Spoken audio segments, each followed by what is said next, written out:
اور آپ آئے بھی تھے نظام کائنات لے کر کے انسانیت کو اصول اور انسانیت کو نجات کے راستے پر لگانے کے لیے. تو ظاہر بات یہ تو حضور کے پروگرام میں رہا ہی ہے. پڑوسی وغیرہ کے حقوق، تمام حقوق حضور کے پروگرام میں تھے، مگر چونکہ حضور پر گزری بھی ہے تو لہذا حضور یہ جان رہے ہیں کہ ایک بدترین پڑوسی کیسا ہوتا ہے. اسی لیے امام جعفر صادق علیہ السلام کے پاس ایک شخص گیا اور اس نے کچھ شکوہ کیا پڑوسی کے سلسلے سے. تو امام علیہ السلام نے بہرحال اس میں جو کام کرنا تھا وہ کیا. اس وقت امام نے ایک واقعہ سنایا. امام علیہ السلام فرماتے میرے جد رسول اللہ صلی اللہ علیہ وآلہ وسلم کے پاس کوئی ایک مسلمانوں میں سے ایک شخص آیا اور آ کر کے کہا یا رسول اللہ میرا جو پڑوسی ہے اس سے مجھے تکلیف بہت ہے.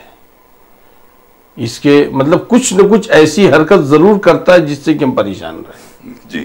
کوئی نہ کوئی ایک ایسی حرکت، کوئی نہ کوئی ایسی بات، کوئی نہ کوئی ایسی گفتگو، کوئی نہ کوئی ایک ایسی ایکٹیویٹی اس کی کچھ ایسا ضرور ہوگا کہ جس سے ہم پریشان ہوں اور اندر سے میں تکلیف مطلب برداشت کر رہا ہوں. اور مجھے نہیں لگتا نہیں مطلب وہ تھوڑا سا طاقتور ٹائپ کا تھا. جو مزاج روایت بات سمجھ میں آئی ہے کہ وہ تو گویا طاقتور ٹائپ کا تھا اور وہ سمجھنے والا بھی نہیں ہے. گویا اس نے اس کا مطلب کہ ٹوکا ہوگا، کچھ کہا بھی ہوگا، سمجھنے والا نہیں ہے.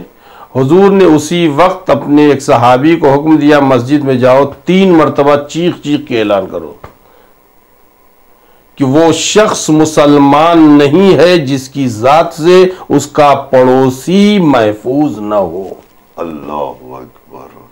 اب آئیے ہمارے اور آپ کے 8ویں امام علی رضا علیہ السلام فرماتے ہیں کہ وہ شیعہ ہی نہیں، لیس منا، امام کی یہ لفظ ہے، لیس منا، وہ ہم میں سے نہیں ہے، یعنی ہمارے اہل بیت کے چاہنے والوں میں سے نہیں ہے. لیس منا کا مطلب ہمارا شیعہ ہی نہیں ہے جس کے شر سے اس کا پڑوسی محفوظ نہ ہو.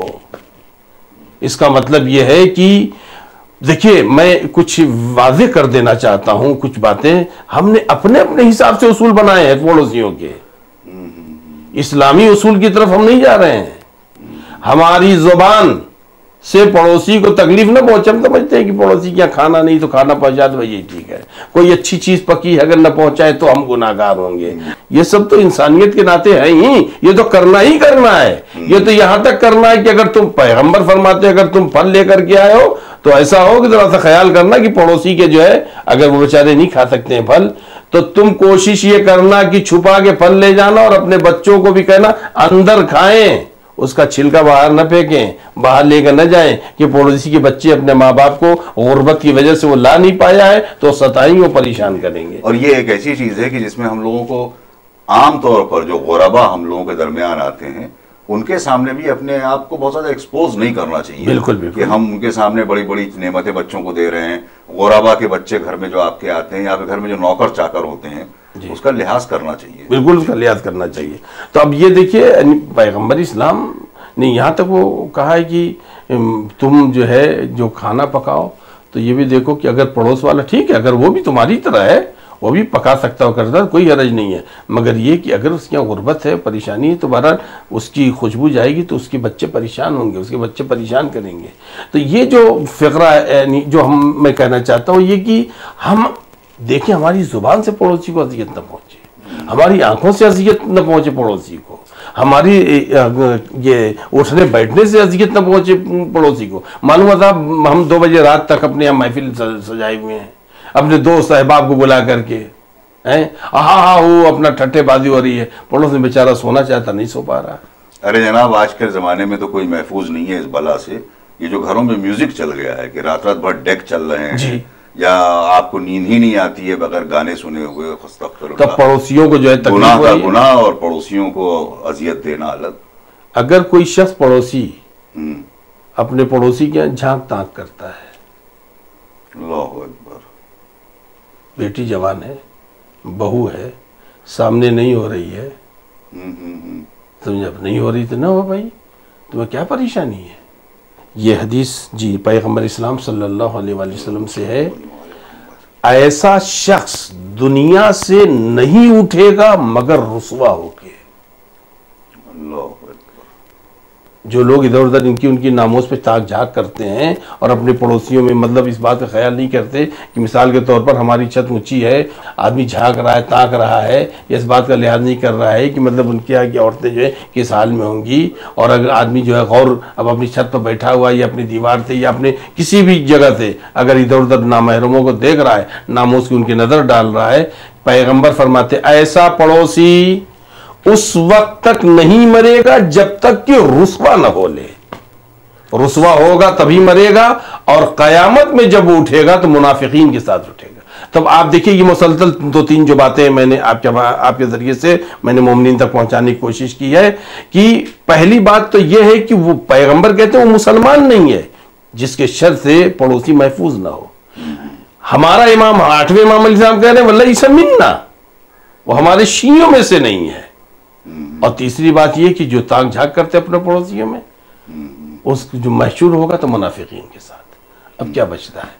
اب پڑوسی کی یہیں سے حیثیت آدمی سمجھے، لہذا سب سے بہترین پڑوسی وہ نہیں ہے کہ جو ہر وقت جا کر کے کوئی اچھی چیز پکی لا کر کے دے دے، یہ دے دے، نہیں، مگر وہ جو شکوے کا لہجہ ہے، ہم کو انہوں نے کہا نہیں ہے، یا ہم کیوں ہو سکتا کہنا بھول گیا ہوا، ہو سکتا اس لیے نہ کہا ہو کہ نہیں تو معلوم ہی یہ تو میرے پڑوسی ہیں، یعنی پڑوسی کے لیے ہے، یعنی کہ الجار و قدار، جو پڑوسی ہوتا ہے وہ صاحب خانہ کی طرح ہوتا ہے، یہ تو آتے ہی جاتے ہیں، ان کو کیا کہنا، یہ تو گھر کے، ہو سکتا ہے یہ سمجھ کر کے نہ کہا ہو۔ لہذا ہمیں پڑوسی کی جتنی بھی چیزیں جو اپنے بارے میں ہم جو فیصلہ کرتے ہیں وہی فیصلہ ہم کیا چاہتے ہیں، ہمارا پڑوسی ہمارے لیے کیسا ہو ویسے ہی ہم کو اس کے لیے ہونا چاہیے، اور بفرض محال اگر نہیں ہوا تو ہم اپنا حق ادا کرتے رہیں۔ ہم کیوں بدترین بنے، ہم کیوں منافق بنے، ہم کیوں دائرہ اسلام سے خارج ہوں، ہم کیوں شیعت سے خارج ہوں، ہم اپنا حق ادا کرتا رہیں، ولو پڑوس والا کرے ساتھ یا نہ کرے۔ آپ نے کل ذکر کیا تھا کہ اچھے خاندان میں بھی جو خراب بچے پیدا ہو جاتے ہیں، آ جاتے ہیں، جو بچے خراب ہو جاتے ہیں، تو اس میں کوئی ضروری نہیں ہے کہ خالی تربیت کا ہی حصہ ہو، بلکہ اس میں بعض اوقات دوستوں کا، احباب کا، اور بہت سارے ماحول کے، آپ کے سراؤنڈنگ کا ماحول کیسا ہے۔ اب کفر کا ماحول ہے تو بچے جو ہیں وہ سب راغب ہو گئے، اسکولز کا ماحول۔ لیکن یہ جو ابلیس صاحب تھے، زمین کے سب سے بڑے عابد، آسمان کے سب سے بڑے عابد، جنت مقام حضور، فرشتوں کی صحبتوں میں 4 رات و دن گزارنے والے، یہ ان پر کون سی مصیبت آن پڑی تھی جو گمراہ ہو گئی؟ دیکھیے آپ کے سوال کا خلاصہ میں بتا دوں، ماحول آدمی کو بگاڑ دیتا ہے، تربیت آدمی کو بگاڑ دیتی ہے، اور خدا نے بھی کہا قرآن مجید میں کہ ہم نے ہر انسان کو فطرت اسلام پر پیدا کیا ہے، ان کی پالنے والے کی گودیاں ہیں جو انہیں بدل دیتے ہیں۔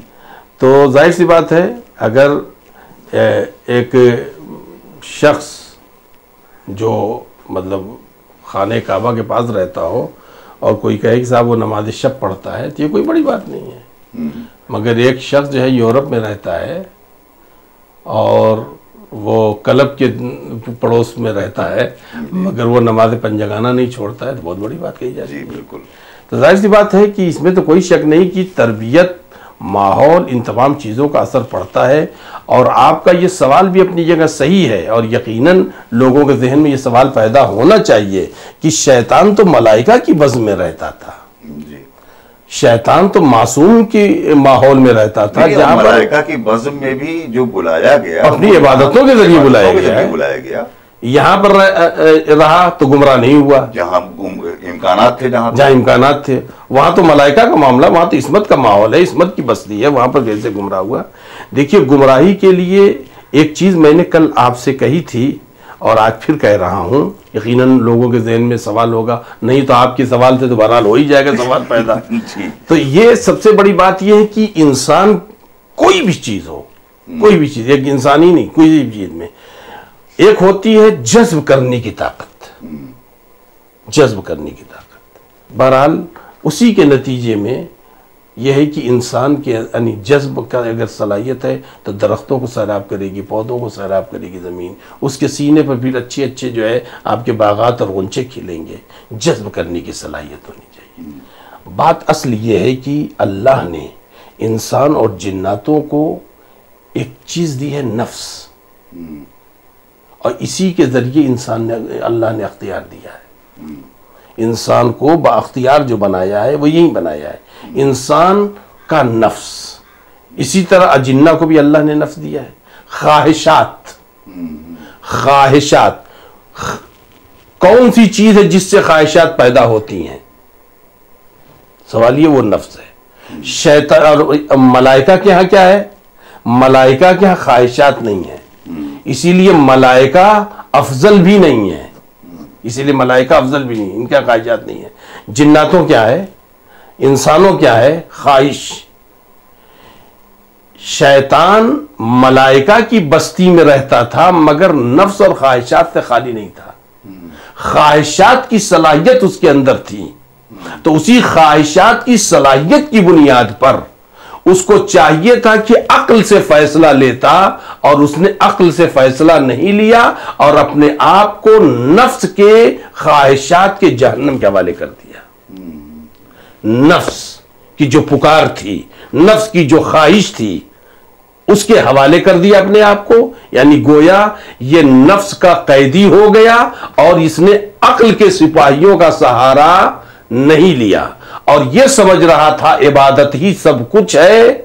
اس کو یہ نہیں معلوم کہ عقل اور علم کی روشنی پر عبادت کی قیمت بنتی ہے، عبادت کی بنیاد پر انسان کی قیمت نہیں بنتی ہے. سبحان اللہ. عبادت میں اسی لیے امیر المومنین علی بن ابی طالب علیہ السلام نے فرمایا ہے کسی کے سجدے کی کثرت نہ دیکھو، سجدے کی قیمت پہچانو. امام جعفر صادق علیہ السلام فرماتے ہیں کسی کے لمبے لمبے رکوع اور سجدے کو نہ دیکھو، دیکھو معاملات میں کیسا ہے. معاملات کا مطلب لین دین.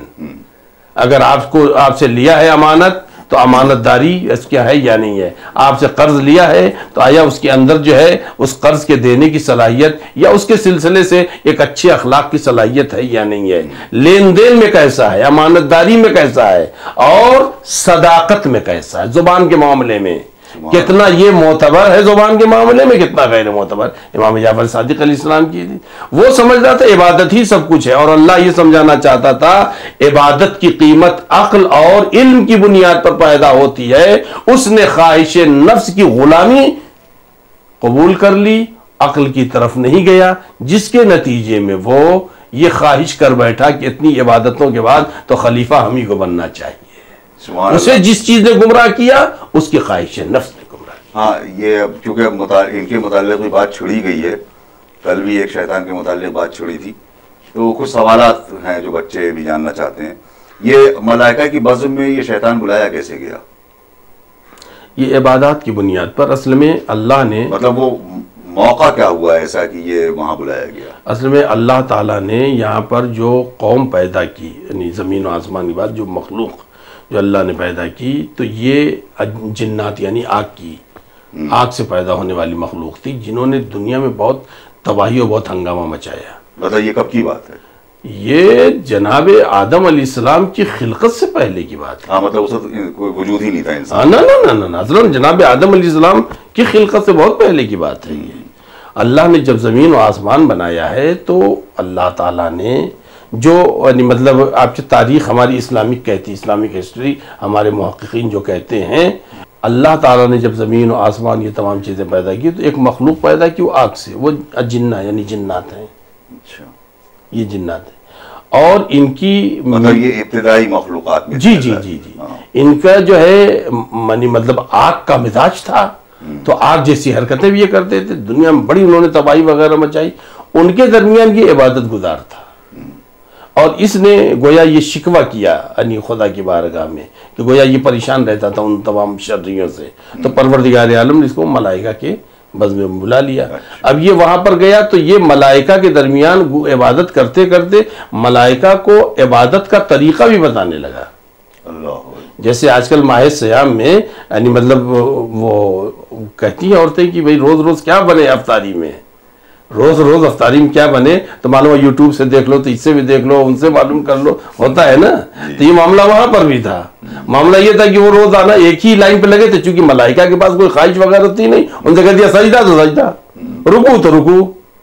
تو ملائکہ کو یہ اور سلیقہ عبادت نئی نئی قسم سے اللہ کی کیسے کیسے عبادت کی جائے گی، وہ عبادت اس نے بتایا، طریقے بتاتا تھا، یہاں تک کہ جب حضور سرور کائنات ختمی مرتبہ حضرت محمد مصطفیٰ صلی اللہ علیہ وآلہ وسلم معراج سے واپس آئے تو یہ ملنے آیا پیغمبر سے، تو پیغمبر سے اس نے پوچھا کہ یا رسول اللہ آپ نے چوتھے آسمان پر کوئی ممبر دیکھا تھا؟ تو پیغمبر نے کہا ہاں ایک ٹوٹا ہوا ممبر ایک طرف پڑا ہوا تھا. تو رونے لگا وہ، کہا ارے میرے ممبر کا یہ حال ہو گیا. تو پیغمبر نے کہا تیرا ممبر؟ کہا ہاں میرا ممبر. رونے لگا کہ مطلب اپنی لاوارثی پر، اپنے مال کی لاوارثی پر وہ رونے لگا.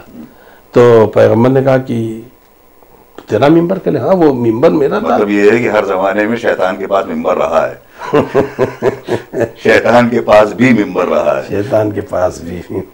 بہرحال تو یہ جو ہے آپ کے وہ اس نے کہا کہ یا رسول اللہ میں اس پر بیٹھتا تھا اور ملائکہ صف لگا کے کھڑے ہوتے تھے، میں ان کو سلیقہ عبادت بتاتا تھا. اللہ اکبر. سمجھ رہے آپ؟ دیکھیے ہر دور میں ممبر انہی لوگوں کے پاس رہا ہے جب تک انہوں نے اللہ اور آل محمد علیہ السلام کا کام کیا ہے. اس کے بعد پھر ممبر لوگوں نے چھینا ہے ان کے خلاف کام کرنے کے لیے، ملا ولا نہیں ہے. صحیح صحیح. اور یہ شیطان نے جب یہ ذکر کیا تو رسول اللہ صلی اللہ علیہ وآلہ وسلم نے اس سے پوچھا کہ تو کیا کرتا تھا اس ممبر پہ؟ کہا کہ میں بیٹھتا تھا، ملائکہ سب لگا کھڑے ہوتے تھے. تو اب ظاہر سی بات ہے اب شیطان رویا اس لیے کہ اس کی میراث تباہ ہو رہی تھی، میراث تباہ ہو رہی تھی تو وہ رویا ہے. اس کا مطلب یہ ہے کہ میراث کی تباہی پر ہر چاہے وہ شیطان ہی کیوں نہ وہ بھی روتا ہے. اب ظاہر سی بات ہے اس غیبت کبرا میں اس پوری میراث آل محمد علیہ السلام کو جو بچا رہا ہے وہ ہمارے مراجع کرام ہیں، وہ ہمارے علماء ہیں. آج تقریباً غیبت کبرا کو 1200 سال ہونے والے ہیں. اتنے زمانے میں اس پورے دین، پوری کربلا، پورا عقیدہ، غدیر یہ کون لے کر کے آیا؟ یہ کتابیں کن لوگوں نے لکھی ہیں؟ جن کتابوں کے ذریعے لوگ حوالے دیتے ہیں یہ کتابیں کن لوگوں نے لکھی ہیں؟ یہ ہمارے علماء تھے، یہ محققین تھے. اور ہمیشہ دعا کرنا چاہیے کہ اللہ ایسے مخلص علماء کا سایہ قوم کے سر پر باقی رکھے. ایک بہت قیمتی سوال، اس میں آخری سوال ہے آج کا. حضرت آدم علیہ السلام کو اللہ نے خلیفہ طے کیا تھا زمین کا، وہ کون سی چیزیں تھیں کہ جنہوں نے شیطان کو یا ابلیس کو سجدہ نہ کرنے پر مجبور کیا؟ اس کے نفس کی وہ کون سی کمزوریاں تھیں تاکہ ہم اپنے آپ کو اس سے بچا سکیں؟ وہ کمزوریاں بیان فرما دیں. دیکھیے اس کے نفس کی کمزوری جو سب سے بڑی تھی ہرس، لالچ، اور اسی بنیاد پر اس کے ہاں ایک احساس تکبر تھا. ہرس کی وجہ سے احساس تکبر تھا. جی. ہرس جب بھی لالچ پیدا ہو گئے تو لالچ میں دو ہی وہ ہے کہ ظاہر سی بات ہے جب انسان کے لالچ پیدا ہوئی اس چیز کی تو لالچ یا بڑائی میں پیدا ہوگی یا لالچ کمزرفی میں پیدا ہوگی. تو اس کے جو لالچ پیدا ہوئی ہے وہ تکبر بڑائی میں، احساس کمتری میں نہیں بلکہ احساس برتری میں لالچ پیدا ہوئی. یہ میں گویا میں لالچ کی دو قسمیں کر رہا ہوں. ایک تو وہ لالچ ہے جو انسان کے پیدا ہوتی، مثلا آپ کے ایک انسان جو مطلب آدمی کا کام کرتا ہے یا کوئی فقیر آتا ہے، یہ جانتا ہے کہ مطلب یہ سیٹ ہے، یہ اس سے کہیں گے تو 2 روپیہ اور بڑھا کر کے دے دے گا. ارے بھائی کل عید ہے، اب کھڑا ہے 2 منٹ 10 منٹ، یہ کیا احساس کمتری میں کھڑا ہے کہ میرے پاس نہیں ہے لہذا یہ مجھے 2 روپیہ اور دے دے گا. ایک ہے احساس برتری میں لالچ، یہ مجھے کیوں نہیں ملتا، میں تو بڑا ہوں مجھ کو ملنا چاہیے. یہ ہرس جو کہہ رہا ہے کہ مجھے ملنا چاہیے. اور کیوں ملنا چاہیے؟ وہ تکبر کہہ رہا چونکہ میں بڑا ہوں. آپ دیکھیے قرآن مجید کی آیت، بات آ گئی تو آپ کے ذریعے سے بات مکمل بھی کر دوں میں. پروردگار عالم نے کہا ما مانا کا اللہ تسجد، تجھے کس چیز نے روکا تھا، تجھے کس چیز نے روکا تھا کہ تو نے سجدہ نہیں کیا؟ تو اس نے کہا کہ تو نے ان کو مٹی سے بنایا ہے اور مجھ کو آگ سے بنایا. دیکھیے وہ ہرس خلافت کا لالچ کس بنیاد پر تھا کہ میں بڑا ہوں مجھے ملنا چاہیے، میں آگ سے بنا ہوں. بہت اچھی بات. وہ سڑی ہوئی مٹی سے بنے ہیں. تو جو بات میں آپ کے ذریعے سے مکمل کرنا چاہتا ہوں تاکہ دوبارہ پھر وہ سوال پیدا نہ ہونے پائے، تو کیا واقعاً شیطان صحیح کہہ رہا تھا؟ معاذ اللہ عیاذ باللہ خاکم بدہن، یعنی مطلب واقعاً ایک مفضول سے افضل کا سجدہ کروا رہا تھا. کیا واقعاً یہ بات تھی جو شیطان نے سوچا تھا؟ ایک سوال پیدا ہوتا ہے. بالکل بالکل. تو یہ اس کی بہت بڑی غلط فہمی ہے. شیطان کی یہ سب سے بڑی غلط فہمی تھی کہ میں افضل ہوں چونکہ میں آگ سے بنایا گیا ہوں. اللہ نے مٹی کے اندر جتنا کرم رکھا ہے آگ اس کرم کو سوچ نہیں سکتی. اب آپ دیکھیے زندگی کی جتنی بھی چیزیں ہیں یہ کہاں پائی جاتی ہیں؟ پانی کہاں سے نکلتا ہے؟ صحیح. زمین سے نکلتا ہے. پیٹرول اور یہ ڈیزل کہاں سے نکلتے ہیں؟ یعنی مطلب یہ جس سے زندگی ملتی ہے انسان کو، جو 3 اہم چیزیں ہیں کہ آدمی کو غذا جی سب سے اہم اسی سے مل رہی ہے، پانی سب سے اہم اسی سے مل رہا ہے، اور انہی درختوں کی وجہ سے ہواؤں میں فریشنس ہے. یعنی مطلب مٹی اس کا ذریعہ ہے. مٹی ہے نا. اب آپ دیکھیے یعنی دونوں میں ایک بنیادی ایک ہی جگہ سے آپ سمجھ لیں یہی آگ ہے. یہ آگ کا فائدہ تھوڑا ہے، یہ نہیں کہ نہیں ہے. اللہ نے بلا فائدہ کسی چیز کو نہیں پیدا کیا، مگر جتنا فائدہ وہ کہہ رہا تھا کہ ہم افضل ہیں اس لیے کہ ہمارے اندر گن بہت زیادہ ہیں، تو یہ کہنا اس کا غلط تھا. نہیں، ادھر ہے زیادہ، اس لیے کہ ایک دانہ آپ جو ہے مٹی کو دیجئے تو یہ اس سے 1000 دانے واپس کرتی ہے. آپ پوری دنیا کا گیہوں ڈال دیجئے آگ میں، ایک دانہ واپس نہیں کرے گی، جل کے بھسم ہو جائے گا. لہذا یہ اس کا سوچنا اور اس کا اجتہاد، اسی کو کہتے ہیں کہ یہ اجتہاد بالخطا تھا. یعنی یہ جو ہے اس کا اجتہاد میں اس نے خطا کی، اس نے غلط سوچا کہ جو ہے مٹی کے اندر صلاحیت نہیں ہے. اللہ نے نہ مٹی کو سجدہ کرایا ہے، نہ اللہ نے آدم کو سجدہ کرایا ہے. اللہ تعالیٰ نے اپنے حکم کو منوایا ہے، اپنے حکم کو منوایا. تمہارے نفس کی نہیں چلے گی، تمہارے نفس کی نہیں چلے گی. جو کچھ میں حکم دوں اگر تم مجھے مانتے ہو تو پھر میرے حکم پر آمنا وصدقنا. اسی لیے ہم لوگوں کو بھی چاہیے کہ ہم عادتاً عبادت گزار نہ بنیں، ہم عادتاً روزے دار نہ بنیں، ہم عادتاً قاری قرآن نہ بنیں، ہم عادتاً لوگوں کو سلام نہ کریں، بلکہ ہم اپنا کام موقع اور محل سے شریعت کیا مانگتی ہے، آل محمد کیا مانگتے ہیں، انشاءاللہ تعالی ہم ہمیشہ اطاعت گزار رہیں گے. ایک مرتبہ ہم ذرا سا غور کریں کہ یہ جو ہم نے کام کیا ہے، مثال پر کوئی بھی مستحب کام کیا ہے، ان تمام مستحبات کی قبولی کس پر ہے؟ سال میں ایک مرتبہ خمس نکلنا چاہیے، سال میں ایک مرتبہ خمس نکلنا چاہیے. ہم جو یہ مستحبی نمازیں پڑھ رہے ہیں کب قبول ہوگی؟ جب واجب ادا ہو. کیا کہنے ہیں، سبحان اللہ. جب واجب ادا ہو. ہمارا یہ روزہ، یہ ہمارا جو ہے روزہ جو ہے آپ کے مستحبی ہم روزہ رکھ رہے ہیں مثال کے طور پر 15 شعبان کو یا مطلب 13 رجب کو، کب یہ قبول ہوگا مستحبی روزہ؟ جب ہمارا واجب روزہ ادا ہو. اس کا مطلب یہ ہے امام حسین علیہ السلام کے چاہنے والوں نے صحرائے کربلا میں جو پیغام دیا وہ یہی ہے. جذبات کے دھاروں میں بہنے کا نام شیعت نہیں ہے، بلکہ اپنے جذبات کو حکم امام کا پابند بنا دینا، اسے شیعت کہتے ہیں، اسے وفا کہتے ہیں اور اسے کامیابی کہتے ہیں. کیا کہنا ہے، سبحان اللہ.